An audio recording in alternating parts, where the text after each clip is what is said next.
sound বোর্ডে আমি আগে লিখে রেখে দিয়েছি দেখো ইউ এর ফনিক সাউন্ড আজকে আমরা যদি ফনিক সাউন্ডটা যদি জানি নাবিলা সিট ডাউন প্লিজ ফনিক সাউন্ডটা যদি আমরা সঠিকভাবে উচ্চারণ করতে পারি এই যে ইউ ইউ সাধারণত কখনো আই এর উচ্চারণ হয় আবার ইউ কখনো ইউ উ এর উচ্চারণ হয় আবার সরাসরি ইউ ইউ এর উচ্চারণ হয় ইউ এর উচ্চারণ হয় তখন কখন C U P cup U P up R U N run হয় না এরকম আ কাপ আ কি হইছে কাপ কি হইছে আ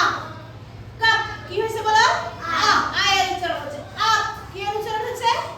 আ এর কেন হইছে আমরা সেটা জানি কারণ আমরা জানি ভাওয়েল পাঁচটি এখানে ইউ কি ভাওয়েল না দুই পাশে এটা কি কনসোনেন্ট এটাও কি কনসোনেন্ট কনসোনেন্টের ভিতরে যদি ইউ হয় তখন সাধারণত ইউ এর উচ্চারণ কি হয় আ হয় ইউ এর উচ্চারণ কি হয় আ হয় তাহলে আমরা বুঝতে পারছি কাপ আপ আপ তাহলে কি হচ্ছে এখানে সি এর উচ্চারণটা কি হয়েছে আ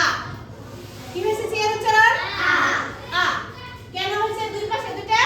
কনসোনেন্ট আছে এর জন্য হয়েছে এরপর আমরা দেখতে পাচ্ছি কখনো ইউ এর উচ্চারণ উ উ হয় কখনো ইউ এর উচ্চারণ কি উ হইতেছে কখন P U L pull P U S S push push আর পুল কেন এখানে পুল আর পুশ হয়েছে যদি ওয়ার্ডের শেষে ডাবল এল থাকে এইভাবে দুইটা এল যদি থাকে ওয়ার্ডের শেষে যদি ডাবল এল বা এস এস থাকে তখন সেটা উ এর উচ্চারণ হয় কিসের উচ্চারণ হয় উ এর কখন হয় ওয়ার্ডের শেষে এস এস থাকলে কি হয় উ এর উচ্চারণ হয় আবার কখনো ইউ এর উচ্চারণ ইউই হচ্ছে সরাসরি কি হইতেছে ইউ এর উচ্চারণ এটা হচ্ছে লং সাউন্ড এটা কি লং সাউন্ড আর এটা ছিল শর্ট সাউন্ড তাহলে এটা লং সাউন্ড কেন হয়েছে এখানে দেখো এখানে আমরা এখানে কয়টা ভাওয়েল দেখতে পাচ্ছি এই ওয়ার্ডের ভিতরে কয়টা ভাওয়েল আছে আমাদের দুইটা ভাওয়েল আছে যেমন কিউ কি কিউ এখানে ইউ এর উচ্চারণটা একটু বড় হয়ে গেছে কিনা বলো কিউ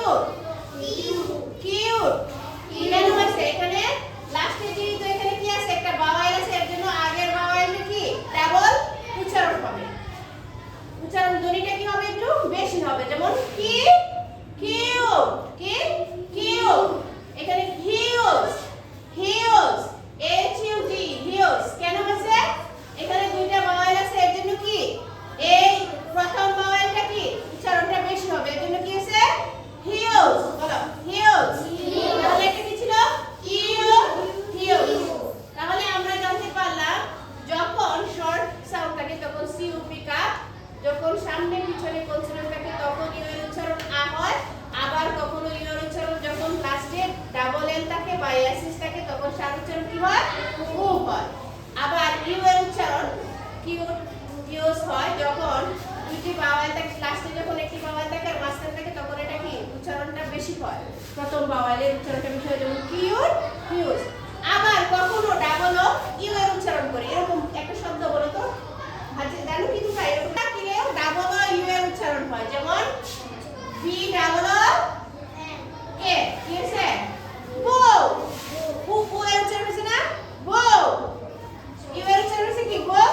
আরেকটা হচ্ছে এল ডাবল ও কেলো কখনো কখনো আবার ইউ না থাকলেও ইউ এর মতো উচ্চারণ হয় ডাবল ও থাকলে এরকম হয় তাহলে ইউ এর ফনিক সাউন্ড কয়টা পেলাম আমরা তিনটি আর কখনো কখনো না থাকলে হয় সেটা প্রথম কি পেলাম ইউ আ আ ইউ উ ইউ ইউ সরাসরি আমরা সবাই বুঝতে পেরেছি এটা আমাদের ইংলিশ রিডিং করার জন্য খুবই গুরুত্বপূর্ণ আর এখন যে আমাদের পি এল এল চলছে এটার জন্য আমাদের ফনিক সাউন্ডগুলো জানা বিশেষ গুরুত্বপূর্ণ ধন্যবাদ তোমাদেরকে